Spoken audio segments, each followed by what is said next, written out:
ابھی آپ حضرات نے حضرت مولانا مفتی ثناء الہدیٰ صاحب سے یہ سنا کہ تحفظ شریعت یا تفہیم شریعت کے بینر تلے آل انڈیا مسلم پرسنل لا بورڈ کا جو بھی پروگرام ہوتا ہے وہ موضوعاتی ہوتا ہے، نہایت ہی سنجیدگی کے ساتھ سنجیدہ موضوع پر گفتگو کی جاتی ہے، اور وہ گفتگو دلائل کی روشنی میں ہوتی ہے، اور وہ گفتگو سماجی تجربات کے تناظر میں ہوتی ہے۔ اسی لیے سامعین کو چاہیے کہ نہایت توجہ سے گفتگو سنیں، اور سننے کے بعد بھی اگر کسی طرح کا سوال ذہن میں باقی رہتا ہے تو مجلس ختم ہونے کے بعد وہ سوال کر سکتے ہیں، جس کی اجازت ہوتی ہے۔ الحمدللہ اس طرح کا پروگرام پورے ملک میں منعقد کیا جا رہا ہے، اور اس کے فائدے ظاہری شکل میں نظر آ رہے ہیں، لوگوں کے ذہن و دماغ سے شکوک و شبہات دور ہو رہے ہیں، اور لوگوں کا ایمان مضبوط ہو رہا ہے، یہاں تک کہ ہمارے قانون داں حضرات کا ایمان اس طور پر مضبوط ہوتا ہے کہ شریعت کا ہر قانون عقل پر مبنی ہے، حکمت پر مبنی ہے، کوئی قانون عقل و حکمت سے پرے نہیں ہے، عقل و حکمت سے ہٹ کر نہیں ہے۔ مجھے جو عنوان دیا گیا ہے وہ ہے آل انڈیا مسلم پرسنل لا بورڈ کا تعارف۔ بزرگوں، بھائیوں، یہ دین جس پر ہم اور آپ قائم ہیں، یہ دین 3 واسطوں سے ہم تک پہنچا ہے۔ ایسا نہیں ہے کہ اللہ تبارک و تعالیٰ نے جس طرح سے ہر انسان کو عقل دی ہے، آنکھ دی ہے، ہاتھ دیا ہے، پاؤں دیا ہے، اسی طرح سے دین کا ہر حکم ہر آدمی کو براہ راست اللہ کی طرف سے سمجھا دیا گیا ہے، ایسا کچھ بھی نہیں ہے۔ 3 واسطوں سے یہ دین ہم تک پہنچا ہے۔ انبیاء علیہم السلام کے واسطے سے پہنچا ہے، جس کا سلسلہ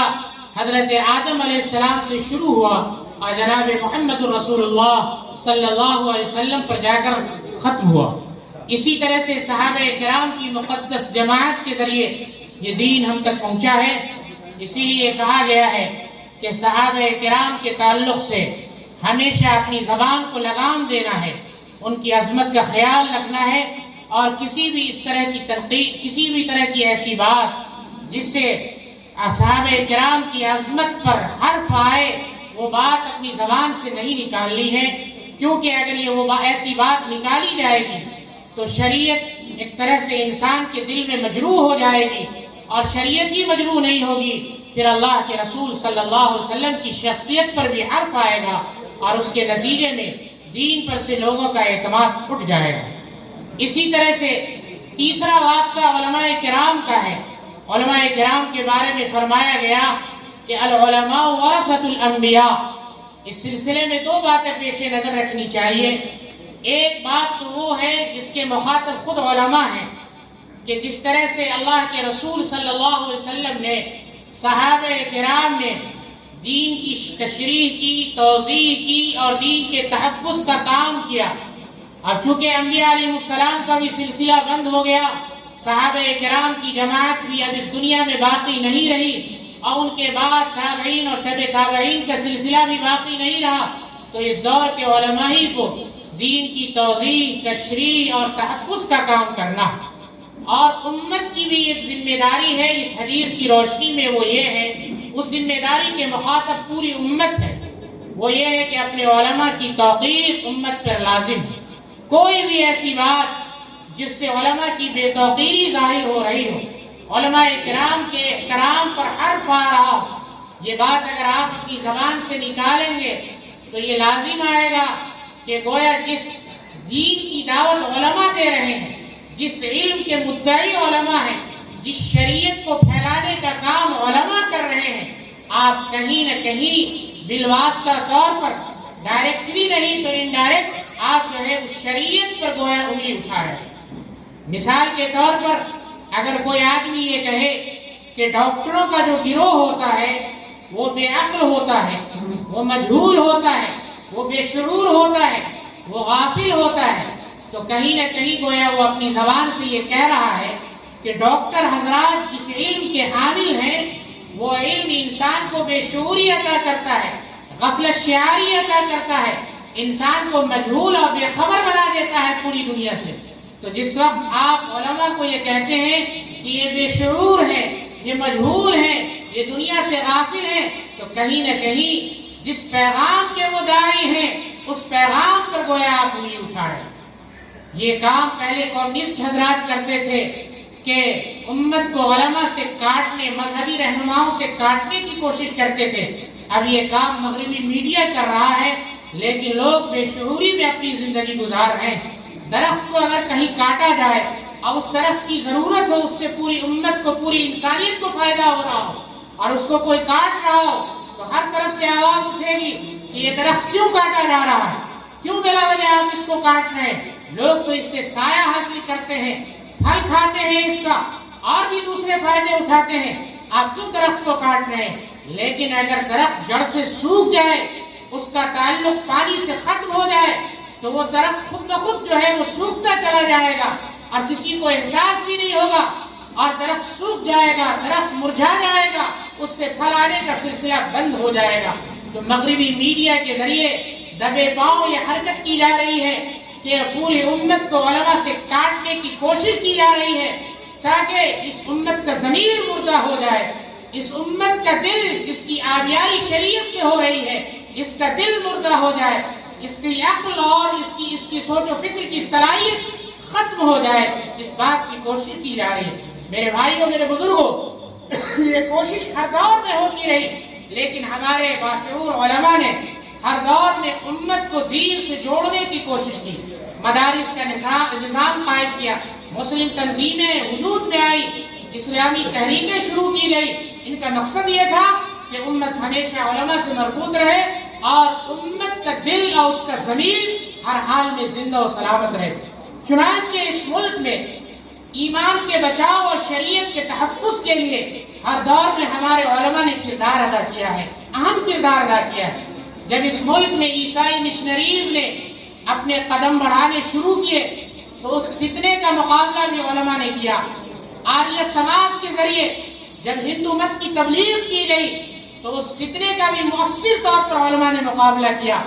اسی طرح سے ایک زمانے میں منکرین حدیث کا ایک طبقہ پیدا ہوا تو اس فتنے کو بھی جڑ سے اکھاڑ پھینکنے کا کام علماء نے کیا، مستشرقین کے اعتراضات کے مدلل جوابات دیے۔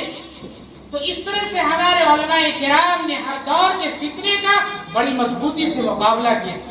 اسی طرح سے ہمارے علماء کرام نے یہ تحفظ شریعت کے لائن سے جو کوششیں کی، ان کوششوں کا ایک اہم باب دارالقضاء کے نظام کا قیام ہے۔ ہمارے علماء نے پوری امت کو یہ پیغام دیا، خاص طور سے اس ملک ہندوستان میں، کہ اگر لوگوں کے درمیان تنازعات پیدا ہو، جھگڑے پیدا ہو، تو ان جھگڑوں کا نپٹارہ دارالقضاء سے کیا جائے، اس لیے کہ ایک مسلم قاضی اور ایک عالم قاضی وہی شریعت کی روح کو سمجھ سکتا ہے، اور شریعت کی روح کے مطابق وہ فریقین کے جھگڑے کا نپٹارہ کر سکتا ہے۔ اسی طرح سے سیاسی طور پر بھی مؤثر جدوجہد ہمارے علماء کرام نے کی۔ 1937 میں شریعت اپلیکیشن ایکٹ بنا، یہ کن کی کوششوں سے بنا؟ ہمارے علماء کرام کی کوشش سے بنا۔ اسی طرح سے 1939 میں انفساخ نکاح کا قانون بنا، جس میں یہ شق شامل کی گئی تھی کہ فسخ نکاح کا اگر کوئی مقدمہ آئے گا تو اس کا فیصلہ مسلم قاضی کرے گا یا مسلم مجسٹریٹ کرے گا۔ یہ قانون بھی ہمارے علماء کی کوششوں سے بنا تھا، مگر اس زمانے کے چند مسلم دانشوروں کو اعتراض ہوا اس شق پر، اور ان کے ذہن میں یہ بات آئی کہ اگر علماء کرام کو اس طرح سے فوقیت دی جائے گی تو ایسی صورتحال میں عدالتی اختیارات حاصل ہو جائیں گے، عدالتی سہولتیں انہیں حاصل ہو جائیں گی۔ لہذا ان کے بیجا اعتراضات کی بنیاد پر اس قانون سے انگریز حکومت نے اس شق کو ختم کر دیا۔ اسی طرح سے میرے بھائیوں، میرے بزرگوں، آزادی کے بعد دستور ہند میں جو مسلم اقلیت کو حقوق دیے گئے تھے، ان حقوق سے دھیرے دھیرے پردہ اٹھنا شروع ہوا اور حکومت کی بدنیتی ظاہر ہونی شروع ہوئی۔ 1956 میں ہندو کوڈ بنا، اسی وقت یہ کہا گیا تھا کہ یہ یونیفارم سول کوڈ کا راستہ ہموار کر رہا۔ اسی طرح سے ابھی آپ نے سنا کم عمری کی شادی کے متعلق 18 سال کے کم عمر سے کم بچوں اور بچوں کی شادی کی ممانعت کا قانون بنایا گیا، اور شخصی قانون کے بجائے اس کو دوسرے قانون کا حصہ بنا دیا گیا۔ اسی طرح سے اسپیشل میرج ایکٹ بنا، جس میں یہ کہا گیا کہ اگر مسلمان لڑکا اور لڑکی، مرد اور عورت پرسنل لا سے ہٹ کر وہ نکاح کرنا چاہے تو اسپیشل میرج ایکٹ کے تحت وہ نکاح کر سکتا ہے، یعنی غیر اسلامی طریقے پر اگر وہ شادی کرنا چاہے تو اس کی اجازت دے دی گئی۔ اور اتنا ہی نہیں بلکہ 1972 میں لے پالک کو، متبنہ کو حقیقی بیٹے کا درجہ دیا گیا اور اس کو گود لینے والے کے میراث کا حقدار قرار دیا گیا۔ تو ایسی صورتحال میں جس مرد درویش نے سب سے پہلے پوری امت کو بیدار کیا، اس مرد درویش اور اس باہمت اور عزم و حوصلے کی مالک شخصیت کا نام حضرت مولانا منت اللہ رحمانی تھا۔ حضرت مولانا منت اللہ رحمانی رحمت اللہ علیہ نے سب سے پہلے مسلم پرسنل لا کانفرنس بلائی امارت شریعہ بہار اڑیسہ کی طرف سے، اور وہ بہت ہی کامیاب کانفرنس رہی۔ اس کے بعد حضرت مولانا قاری طیب صاحب رحمت اللہ علیہ جو اس وقت دارالعلوم دیوبند کے محتمم تھے، حضرت قاضی سقاری صاحب رحمت اللہ علیہ کو تیار کیا، اور اسی نوعیت کا پروگرام دارالعلوم دیوبند میں منعقد کیا گیا،